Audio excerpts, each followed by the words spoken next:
नमस्कार सभी को। और हमने क्या है कि 3 डोमेन पढ़ लिए, 3 डायमेंशन। और मैं कह रहा था कि इस वीडियो में हम क्या पढ़ने वाले हैं, सी लर्निंग की जो 9 कंपोनेंट हैं उनमें से पहला कंपोनेंट हम पढ़ने वाले हैं और जिसका नाम है अटेंशन एंड सेल्फ अवेयरनेस, ध्यान एवं स्वयं जागरूकता।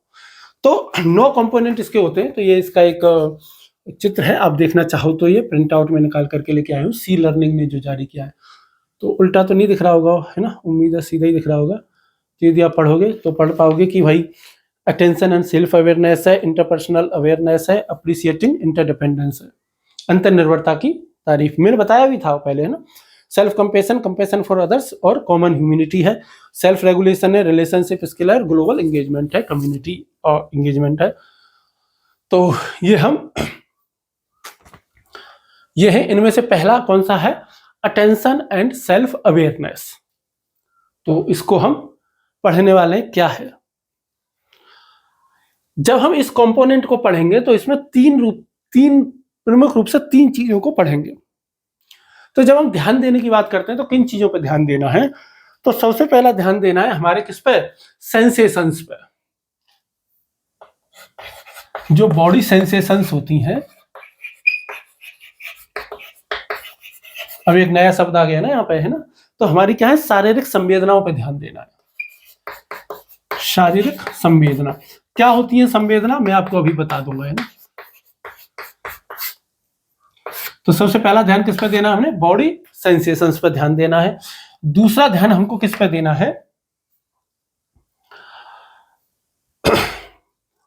इमोशंस। दूसरा ध्यान हमको किसको देना है, इमोशंस को देना है। और इमोशन को हम गहराई से समझेंगे। यहाँ पे इमोशन के लिए 2 हिंदी शब्द चलते हैं, एक है भावना और दूसरा है संवेग। यहां पर जो बात है फीलिंग, इमोशंस की बात है, फीलिंग्स की बात नहीं है। तो इसलिए भावनाएं क्या है कि फीलिंग्स, भावनाओं को भी फीलिंग कहते हैं और इनको भी फीलिंग कह देते हैं। तो इसको एक और शब्द है संवेग। तो अच्छे से समझेंगे कि यह क्या होता है, फीलिंग से कैसे अलग होता है। और तीसरी चीज जिसपे अटेंशन देना है, जिस चीज के लिए व्यक्ति को जागरूक होना है, वो क्या है, the mind map. The mind map, मानव, यानी कि हम क्या कह सकते हैं इसका, मस्तिष्क का मानचित्र या मस्तिष्क मानचित्र।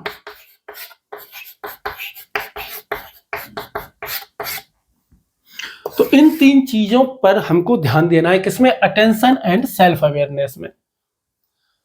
कि भाई मेरे को ध्यान देना है तो किस पे, इन 3 चीजों पर। अवेयरनेस लेके आनी है खुद में, तो किसमें, खुद की बॉडी की सेंसेशंस के बारे में, खुद के इमोशंस के बारे में और खुद के माइंड मैप के बारे में। ठीक है, ध्यान देना है कि भाई खुद की बॉडी सेंसेशंस पे ध्यान देना है कि कौन सी परिस्थिति में हमारी बॉडी, मेरी बॉडी में कौन सी संवेदनाएं महसूस हो रही हैं, कौन से संवेग आ रहे हैं मेरे मन में, कौन सी भावनाएं पैदा हो रही हैं और मेरे मस्तिष्क में किसी भी चीज का कैसा चित्र बन पा रहा है, कैसा मैप बन पा रहा है। इनके प्रति ही क्या होना है, जागरूक होना है, इन पे ही ध्यान देना है, इन 3 चीजों पर। यही किसमें बताया जा रहा है, सी लर्निंग में का जो पहला कंपोनेंट है, सी लर्निंग का जो फर्स्ट कंपोनेंट है आपका अटेंशन एंड सेल्फ अवेयरनेस, उसमें यही सब कुछ बताया जा रहा है। तो कैसे बताया जा रहा है वो हम इसमें देख लेते हैं। तो कैसे बता रहे हैं, सबसे पहले इनको मैं शुरू करूं उससे पहले मैं आपको सेंसेशन बता देता हूं कि सेंसेशन क्या होता है, ताकि आप इसको समझ सको कि भाई कौन सी चीज कैसे है और कैसे काम करती है। तो सेंसेशन हम देख लेते हैं। तो क्या है सेंसेशन,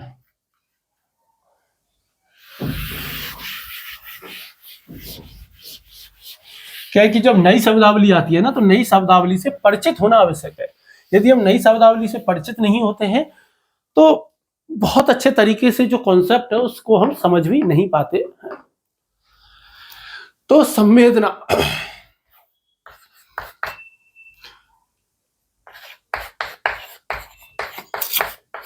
सेंसेशन,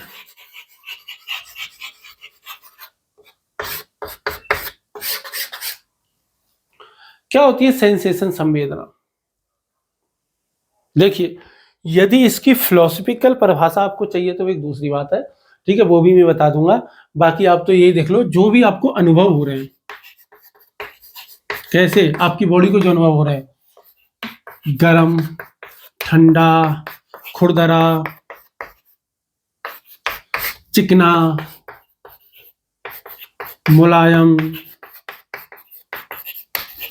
कठोर, ये सारी की सारी क्या किसमें आएंगी? संवेदना में आई होंगी। संवेदनाएं हमेशा ही किससे जुड़ी हुई होती रही है? इंद्रियों के माध्यम से ही अनुभव होती है, हमेशा ही किससे जुड़ी रहती है? इंद्रियों से। और ये किसी भी इंद्रियों से, पांचों में से किसी से भी आ सकती है। आंख, नाक, कान, जीभ, त्वचा, पांचों से ही। मीठा, खट्टा, ये सब क्या है? संवेदना, सेंसेशंस हैं। कोई चीज छी, आपको ठंडी लगी, गर्म लगी, ये सारी की सारी चीजें एक संवेदना है। संवेदना क्या है? हमारे बाहरी वातावरण और शारीरिक स्थिति से जुड़ी हुई है। बाहरी वातावरण और शारीरिक स्थिति से जुड़ी हुई है। यदि इसकी दार्शनिक परिभाषा आपको चाहिए, दर्शन में इसको क्या कहते हैं? संवेदना को, सेंसेशन को बेसिकली। तो क्या कहते हैं दर्शन में? जब कोई जड़ पदार्थ, जब कोई जड़ वस्तु मानव के संपर्क में आती है, किसी मानव के संपर्क में, किसी भी इंद्रिय के माध्यम से मानव के संपर्क में आती है, किसी भी इंद्रिय के माध्यम से, तो वह चेतनता का अनुभव कराती है। उसी चेतनता का अनुभव संवेदना है। उसी चेतनता का अनुभव या उसी चेतनता को हम क्या कहते हैं? संवेदना कहते हैं। जब कोई जड़ वस्तु किसी इंद्री, किसी मानवीय इंद्री के माध्यम से संपर्क में आती है तो वह चेतन हो उठती है। इसी चेतनता के अनुभव को संवेदना कहते हैं। ये चौक है, जड़ है, लेकिन मैंने छुआ, मेरे को ये चिकना लग रहा है, खुरदरा लग रहा है, तो ये क्या हो गई? इसमें एक चेतनता आ गई। ये अनुभव, ये क्या है? चेतनता का अनुभव है। अदरवाइज ये पड़ा हुआ है तो जड़ है। देख करके मुझे किसी जगह को खुरदरा खुरदरा महसूस हो रहा है, तो वो क्या हो गई? चेतनता उसमें आ गई। वही क्या है? संवेदना है। ठीक, संवेदना समझ में आई। अब हम समझते हैं संवेदना का इमोशन से क्या डिफरेंस है। What is the difference between sensation and emotion? संवेग और संवेदना में अंतर, या भावना और संवेदना में अंतर। फिर हम सेंसेशन, इमोशन और फीलिंग तीनों के अंतर को देखेंगे, ताकि आपकी शब्दावली क्लियर हो, कहीं कोई डाउट ना रहे किसी भी प्रकार का। तो दूसरी चीज हम अभी क्या देख लेते हैं?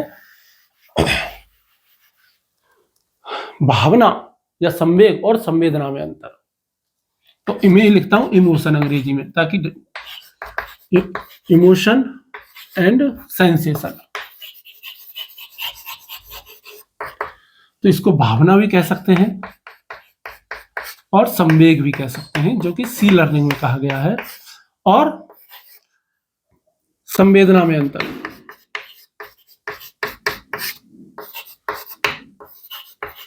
और मैं अपनी मर्जी से एक भी चीज नहीं बता रहा हूं, यह मैं आपको पहले कई बार बता चुका हूं।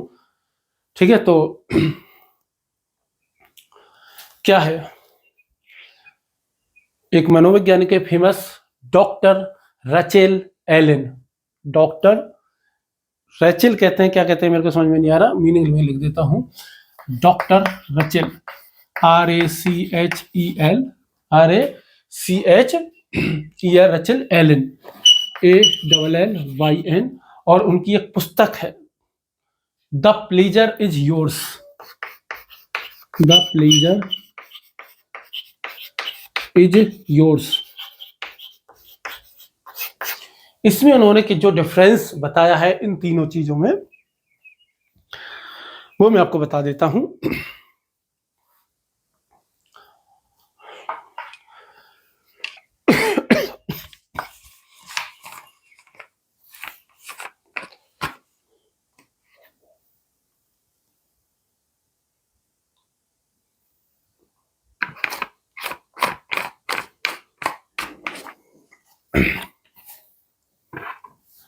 जैसे कि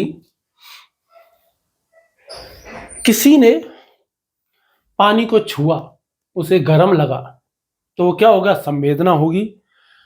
गर्मी का अनुभव किया तो वो क्या होगी? संवेदना होगी। और किसी ने कोई बुरी खबर सुनी और उसके मन में उदासी आई, उदासी का भाव आया, उस खबर को सुन के उसके मन में क्रोध का भाव आया, तो वो क्या होगी? भावना होगी। भावना हमारे मन और हृदय का क्या है? हमारे मन और हृदय की प्रतिक्रिया है। भावना क्या है? मन या हृदय की प्रतिक्रिया है।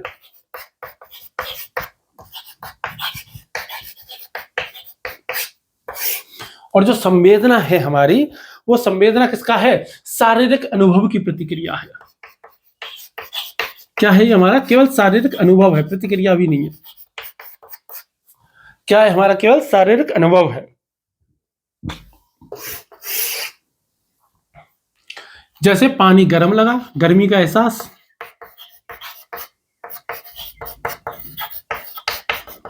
और यहां पे हो गया क्रोध, उदासी।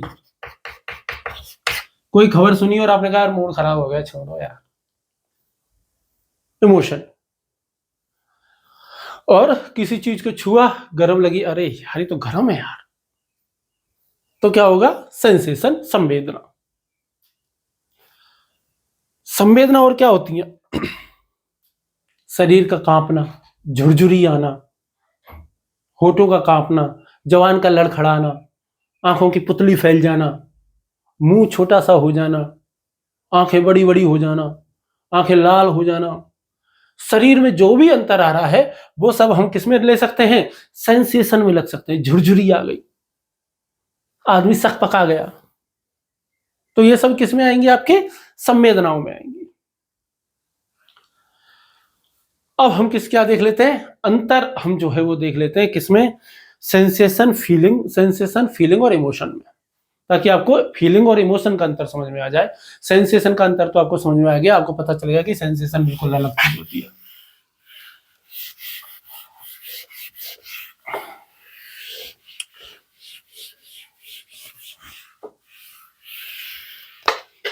बोर तो नहीं हो गए ना यार? इतनी सारी लंबी चौड़ी वीडियो सी लर्निंग अकेले एक कॉन्सेप्ट पे बना दी है।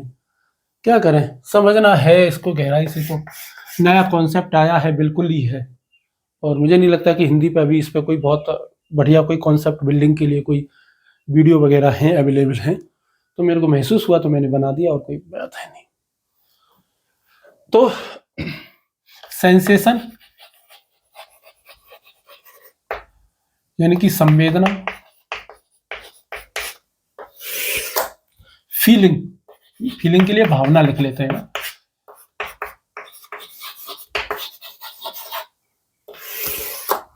और संवेग या भावना किसके लिए लिख लेते हैं? इमोशन के लिए।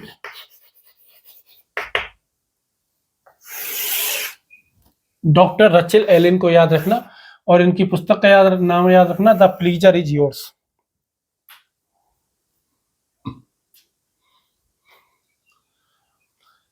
तो सेंसेशन तो आपको पता ही है ना? सेंसेशन में तो ज्यादा कुछ कर एक सेकंड दीजिए।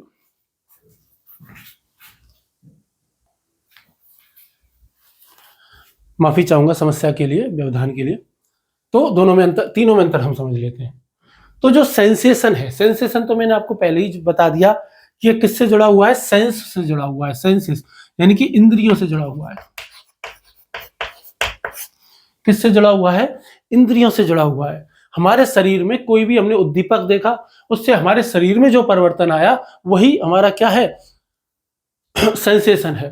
ठंडा लगा, गर्म लगा, हाथ कांप रहे हैं, सर्दी का अनुभव हो रहा है, गर्मी है यार, ऐसे करके बहुत कुछ होता है। झुरझुरी, कपकपी, ये सारा का सारा सब कुछ किस में आ जाएगा? सेंसेशन में आ जाएगा। और जब कोई फीलिंग से, कोई किसी विचार से या भावना से जो हमारे मन में, जो हमारे मानसिक रूप से जो अनुभव हमें हो रहा है, वो क्या होगा? फीलिंग होगी। और ये क्या होगी? लॉन्ग टर्म तक रहेगी। जब इमोशन की जब हम बात आएगी तो क्या होगा? कोई भी उत्प्रेरक हमने देखा, जैसे कि मान लो मैंने खबर सुनी, और खबर सुनते ही मैंने क्या, भाड़ में जाओ यार।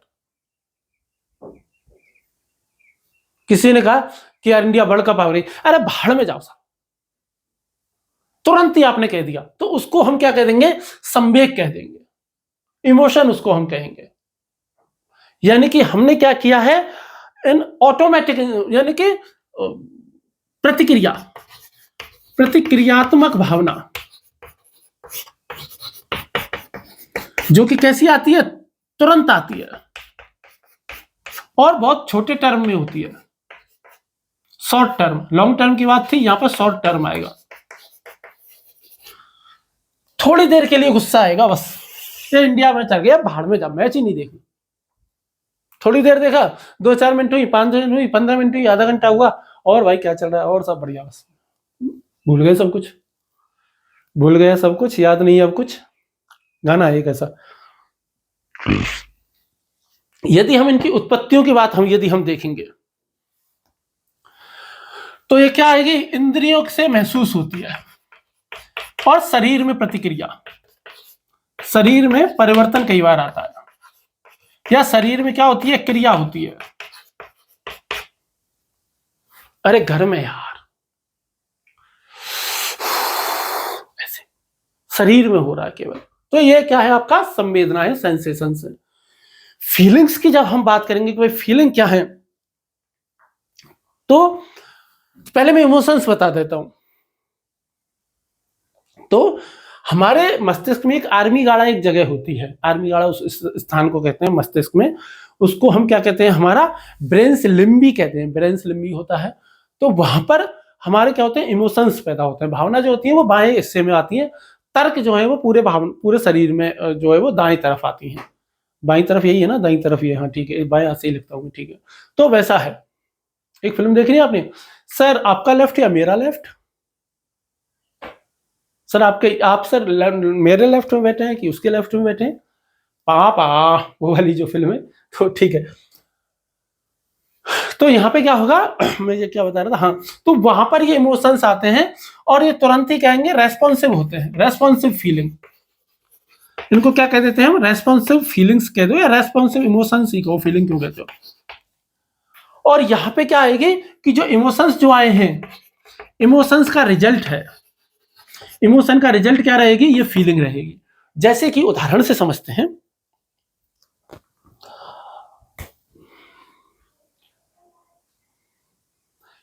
अरे यार कितनी गर्मी है यार, अरे यार कितनी गर्मी है, तो क्या हो रहा है, ये आपका संवेदनाएं महसूस हो रही हैं, अरे कितनी गर्मी है, वो गुस्सा आ रहा है यार, चिढ़न हो रही है, तो ये क्या है, इमोशन हो गया।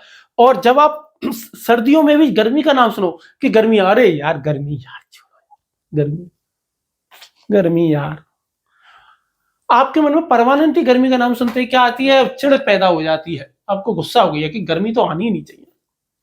तो इसको क्या कह देते हैं हम, फीलिंग कह देंगे।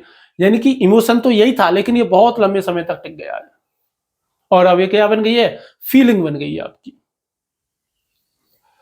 आगे देखते हैं, आगे और क्या है, ड्यूरेशन, यदि अवधि देखेंगे तो क्या है, ये तुरंत, कुछ समय के लिए, तुरंत या फिर कुछ समय के लिए, ये क्या होता है, कुछ मिनटों के लिए, कभी कभी इसमें एक आध घंटा भी हो सकता है ना। और ये कब तक रहेंगी भाई, लॉन्ग लास्टिंग, लंबे समय तक रहेंगी, बरसों तक, बरसों बीत गए हमको मिले बिछड़े, फीलिंग क्या रहेंगी आपकी, लंबे समय तक रहेंगी, लॉन्ग टर्म तक रहेंगी, ठीक है। तो इतना कुछ समझ में आया, आगे देख लेते हैं। अब हम इन सब चीजों के प्रति जागरूक कितने हैं वो है, यदि हम देखें तो संवेदनाओं की बात यदि हम करेंगे तो संवेदनाएं कई बार क्या होती हैं कि भाई आपके अवचेतन, कई तरीके से अवचेतन रूप से भी आ जाती है। गलती से तवे पे हाथ रख गया, अरे मर गया यार, ये क्या हो गया, ठीक है। या आप गुस्से में आपके होठ कांपते हैं, आपको पता नहीं, गुस्से में आपकी आंखें फैल जाती हैं, पता नहीं, गुस्से में आपकी जबान लड़खड़ा जाती है, आपको पता नहीं है। जब भी आपको डर लगता है तो आप ऐसे ऐसे करने लग जाते हो, आपको नहीं पता है, सामने वाले पहचान लेते हैं आपको देख करके। तो अवचेतन रूप से प्रतिक्रिया आप दे रहे हो। अवेयरनेस क्या है, आपको अवेयरनेस है नहीं, कभी कभी होती है, कई बार नहीं भी होती है। शुरुआत में ये भी कैसी होती है, अवचेतन होती है। धीरे धीरे आप इसके प्रति कैसे हो जाते हो, जागरूक हो जाते हो कि जब मैं ये चीज सुनता हूं तो मुझे चिढ़ होगी, जब मैं ये बात सुनता हूं तो मुझे गुस्सा आ ही जाता है। अब पता नहीं क्यों उसको देखकर मुझे मेरा दिमाग खराब हो ही जाता है। और ये जो फीलिंग की यदि आप बात करोगे तो ये क्या है कि भाई अवेयरनेस तो इसमें है ही है, जागरूकता है। आदमी को पता ही है मुझे गर्मियों से नफरत है यार, बचपन से ही मुझे गर्मी बेकार लगती है, नफरत है मुझे। तो ये सारी की सारी बातें ये हमारे शरीर में महसूस होती हैं। यदि संवेगों की बात करें, हमारे संवेग कहाँ फिजिक होते हैं, तो अक्सर करके हमारे चेहरे के भाव बता देते हैं, चेहरे पे बयान हो जाती हैं। और अक्सर करके ये कहाँ होती हैं, और ये सामने वाला केवल महसूस कर सकता है। ठीक है, ये क्या कर सकता है, केवल महसूस कर सकता है। ठीक है, बहुत है, कुछ और कुछ बताएं यार, बहुत है, लंबी लाइन है, अब कितना बताएंगे आपको, है ना। चलिए, वीडियो भी बहुत लंबा हो जाएगा, नहीं तो अंतर समझ में आ जाना चाहिए, मेन तो यही है, और तो कोई बड़ी बात नहीं है। कॉन्सेप्ट समझ में आ जाना चाहिए, एकेडमिक तो है नहीं, आपको इसका कौन सा एग्जाम देना है। ये भाई, ये तो टीचर्स ट्रेनिंग के काम में आने वाली चीज है, एग्जाम तो देना नहीं है, कॉन्सेप्ट क्लैरिटी होनी चाहिए बच्चों को। जब कभी कोई बच्चा भी इसको पढ़ेगा, किसी एकेडमिक में आई जाएगी, तो इतना भी लिख दोगे, इतना आंसर लिख दोगे तो परफेक्ट है यार, और कितना आंसर लिखोगे इसमें, है ना। ये बात जरूर ध्यान रख लो कि जो इमोशन जो होते हैं ना, संवेग, ये शुरुआत में क्या होती है, सबसे पहले संवेदना होगी, संवेदना परिवर्तित हो जाती है किसमें, संवेग में या इमोशन में। और इमोशन यदि लॉन्ग टर्म तक रहे, लंबे समय तक रहे, तो वो क्या बन जाती है, फीलिंग बन जाती है। फीलिंग को ही हम भावना भी कहते हैं, और इमोशन को भी हम भावना ही कह देते हैं। तो जब भी भावना पढ़ो सी लर्निंग में, तो ध्यान रखना इमोशन की बात हो रही है। सी लर्निंग में जब भी भावना पढ़ो तो 90% 95% सामान्यतः इसकी भावना क्या रहेगी कि हम इमोशन की बात कर रहे हैं, फीलिंग्स की बात नहीं कर रहे। सी लर्निंग के परिप्रेक्ष्य में खास तौर पर मैं बता रहा हूं।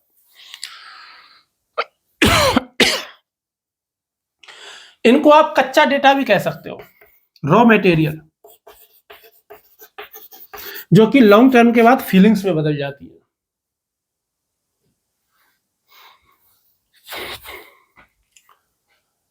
क्लियर है। और तो इसमें, और तो मैं आपको क्या ही बताऊं यार, अक्सर करके ये भी बात हुई है, ये क्या होंगी, ये रियल होंगी, ये नकली नहीं हो सकती। कई बार हम अपने मन में पूर्व धारणा बना लेते हैं, कई बार कुछ कहानियां सुन लेते हैं, तो बहुत सारी चीजों की वजह से भी ये फीलिंग बन सकती है लॉन्ग टर्म में। पर इमोशन जनरली रियल भी होते हैं, तुरंत ही वास्तविकता की स्थिति पर ही प्रकट होते हैं। अब सी लर्निंग में जो है, वो सी लर्निंग में सेल्फ अवेयरनेस का, अटेंशन और सेल्फ अवेयरनेस का मतलब क्या है, तो मैंने एक तो आपको बताया था, इन चीजों के, तीनों चीजों के प्रति व्यक्ति को जागरूक होना है, और जागरूक होने के साथ साथ उन पर प्रतिक्रिया करनी है। तो हमको क्या करना है कि भाई वो सेल्फ एजेंसी बनना है। इसमें सेल्फ एजेंसी एक वर्ड आएगा,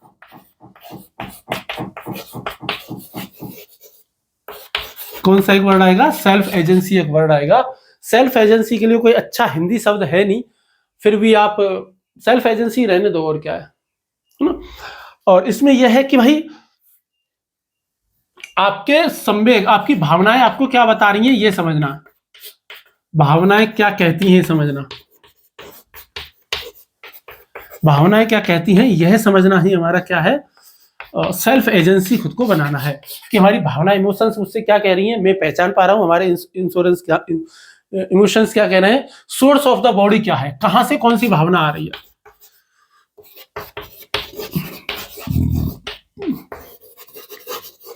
कहां पे कौन सी संवेदना महसूस हुई, संवेदना से कौन सा इमोशंस हमारे अंदर पैदा हुआ, तो उस सोर्स को भी पहचान पाना। इसका करने का सबसे अच्छा तरीका क्या है, वही सचेतनता, माइंडफुलनेस। दूसरा क्या है, ध्यान, अटेंशन, और इसके लिए क्या करना है, मेडिटेशन। और इसके लिए दोबारा से हमें क्या करना है, मेडिटेशन।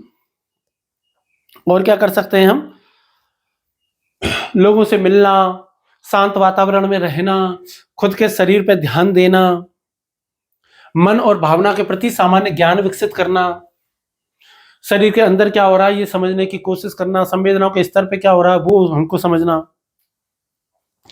क्योंकि जब भी हमारे अंदर इमोशंस आएंगे हमारी शरीर की स्थिति में परिवर्तन होगा, हमारी क्या होगा, शारीरिक स्थिति में परिवर्तन होता है। जब भी इमोशंस आएंगे क्या हो जाएगा, हमारी जो फिजिकल बॉडी है उसमें कुछ ना कुछ परिवर्तन आएगा। दिल की धड़कन बढ़ गई, मेरे दिल की धड़कन बोले चल, है ना, शरीर की, मुझे लगता है मैं बहुत ज्यादा थक गया हूं इसलिए ऐसा बिहेव कर रहा हूं। सेल्फ रेगुलेट करना पड़ेगा मुझे, सचेतनता का अभ्यास करना पड़ेगा थोड़ा सा। सॉरी यार, सॉरी। तो ये है मसल्स टाइट हो जाना, यार शरीर में अकड़न महसूस हो रही है, जकड़न हो रही है, अरे शरीर पूरा गिर सा गया है यार, जकड़न महसूस हो रही है, रिलैक्सेशन फीलिंग हो रहा है। और क्या हो रहा है, और ये ऐसी सिचुएशन में क्या होगा, तंत्र का तंत्र, हमारे जो नर्वस सिस्टम होता है ना वो तेजी से प्रतिक्रिया करेगा। और इसी को ही हम, इसके लिए हमने कई सारे जो सी लर्निंग में कई सारे अभ्यास बताए गए हैं। तो कई सारे अभ्यास जो दिए गए हैं वो क्या है, सचेतनता मैंने आपको बता ही दिया है, माइंडफुलनेस आपको बता ही दिया है, और इसके बाद पता है क्या है, trekking,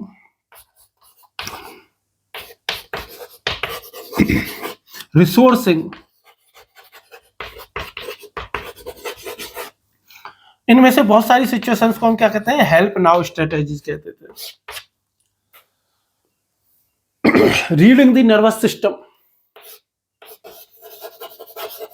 reading the nervous system,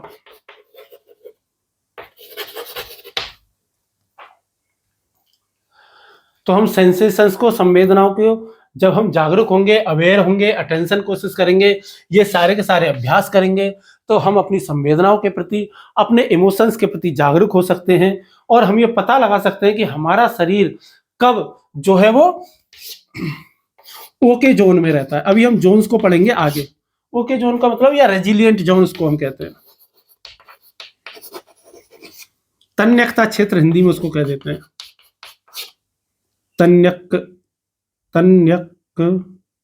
तन्यकता क्षेत्र, इसको हम कह देते हैं।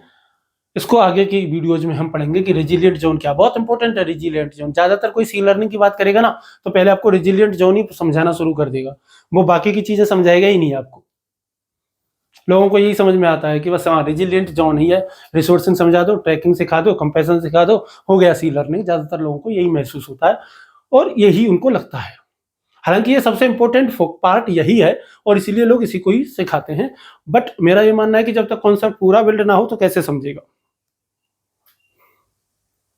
और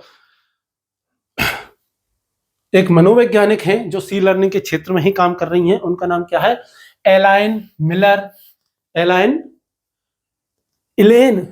cars, ELAIN, इलेन Miller, MILLER Miller, और कारस KARAS। उन्होंने ही रेजिलिएंट जोन दिया है और इसी को ही उन्होंने क्या नाम दिया है, स्टेट ऑफ वेलबींग।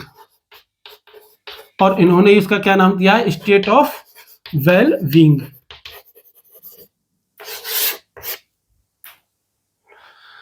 और इसी को इन्होंने क्या कहा है, zone of wellbeing.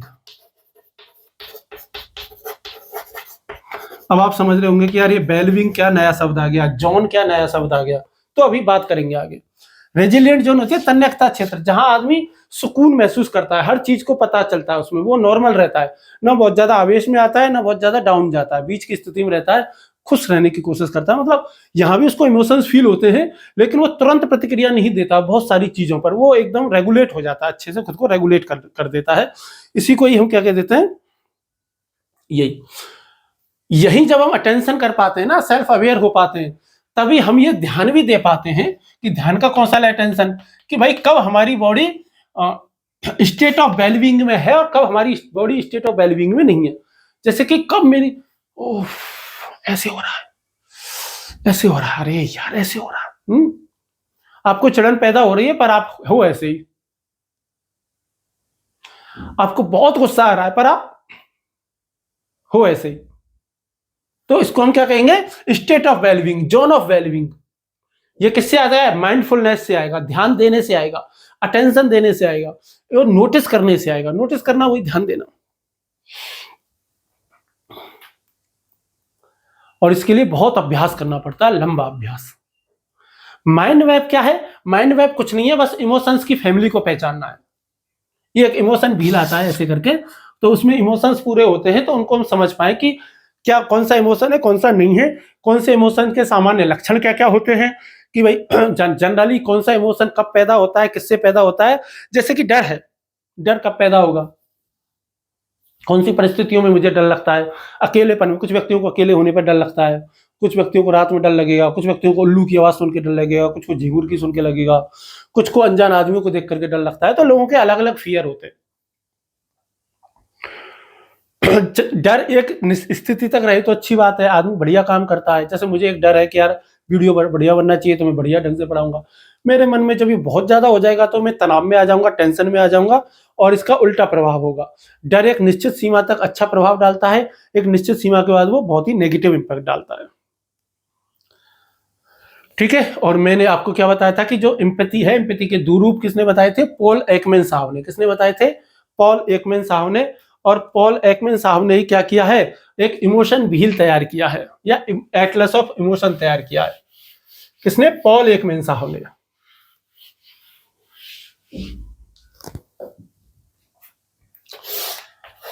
Paul Ekman साहब हैं, इन्हीं ने क्या तैयार किया है, Atlas of emotions. Atlas of emotions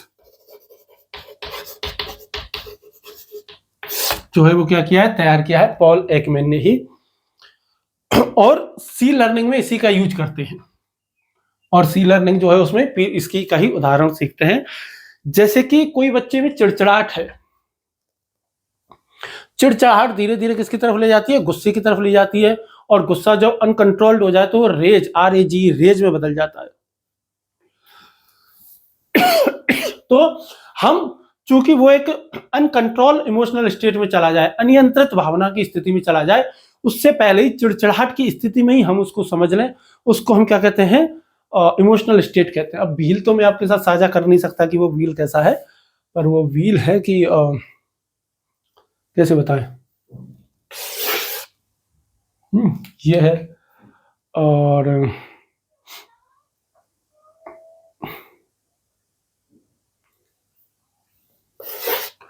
1 2 3 4 5 6 ऐसे है, 6 भागों में बटा हुआ है। 6 प्रमुख रूप से इमोशंस आ गए, फिर उन 6 इमोशंस को कई छोटे छोटे और इमोशंस में बांट दिया है ना। और इन इमोशंस को भी, जैसे ये है तो इसको भी 2-3 में बांट दिया ऐसे करके, तो ऐसे ऐसे करके है ये।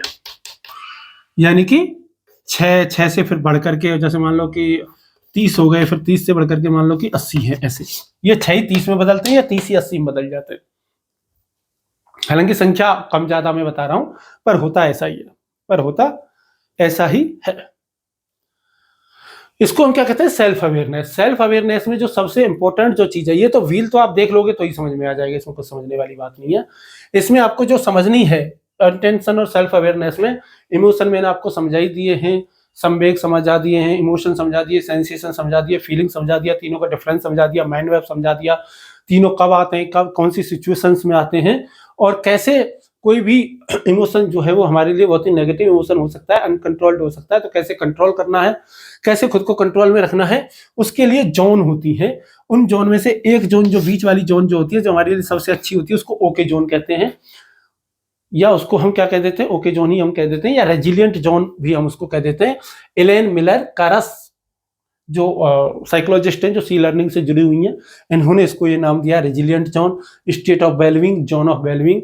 तो नेक्स्ट वीडियो में हम इसको यही देखेंगे, zone of wellbeing, the resilient zone क्या है, और ये तीनों क्या है, और रेजिलियंट जोन में हम रह कैसे सकते हैं, साथ ही इसके लिए कौन कौन सी प्रैक्टिस होती है, रिसोर्सिंग क्या होती है, ट्रैकिंग क्या होती है, ये सारी की सारी चीजें, हेल्प नाउ स्ट्रेटजीज क्या होती हैं, वो सारी की सारी बातें। तो अभी हमारा पहला ही कंपोनेंट चल रहा है, ध्यान रखना। और पहले कंपोनेंट में हमने ये सब कुछ तो देखा ही है। अब पहले ही कंपोनेंट में हम देखते हैं कि स्टेट ऑफ वेलबींग या जोन ऑफ वेलबींग या ओके जोन क्या है। तो तीनों जोनों को देखेंगे और रेजिलियंट जोन में कैसे रहना होता है वो हम देखेंगे। और जब हम रेजिलिएंट जोन को अच्छे से हम देख लेंगे तो फिर उसके बाद हम सेकंड कंपोनेंट पे आएंगे, जिसको हम क्या कहते हैं, स्वय करुणा। उसके बाद फिर जल्दी जल्दी हो जाएगा बहुत ही, क्योंकि करुणा हमने अच्छे से देख ली है, तो फिर केवल स्वय करुणा ही बतानी रह गई है ना। और फिर इंटरडिपेंडेंस है, सेल्फ लर्निंग है, तो बहुत ज्यादा कुछ रह नहीं जाता है, फिर हमारा लगभग समाप्त होने की तरफ बढ़ जाएगा, है ना। फिर कोई बहुत इंपॉर्टेंट चीजें ऐसी बचती नहीं है। फिर क्लासरूम में कैसे यूज करना है, स्कूल में कैसे यूज करना है, वो सब कुछ आप अपनी मर्जी से सीख सकते हो और पढ़ सकते हो, जान सकते हो, समझ सकते हो। चलिए फिर नेक्स्ट वीडियो में हम क्या पढ़ेंगे, the resilient zone, the zone of wellbeing, the state of wellbeing, और डॉक्टर एलन मिलर कारस के हिसाब से जो है वो क्या है क्या नहीं है सी लर्निंग में, ये सब कुछ तो वो हम देखेंगे। तो फिर चलिए फिर नेक्स्ट वीडियो में मिले। चलिए फिर नेक्स्ट वीडियो मिलते हैं, तब तक के लिए धन्यवाद, नमस्कार।